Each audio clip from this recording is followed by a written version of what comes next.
Assalomu alaykum, hurmatli obunachilar.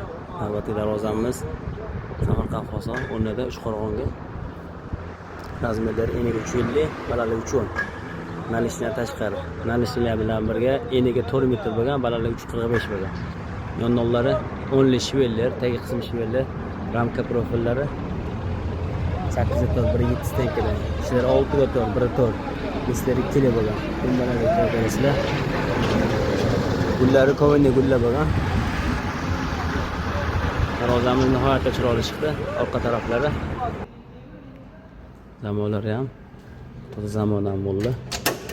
O'chirib ishlari xudo xohlasa ideal. Rezinkalarni qo'yib qo'yilgan.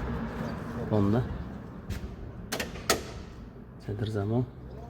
O'sha mahsulotlar ko'chimli bo'ldi. Darvozamizni modellarga to'g'rab chiqiladi profillarni listdan foydalanganmiz.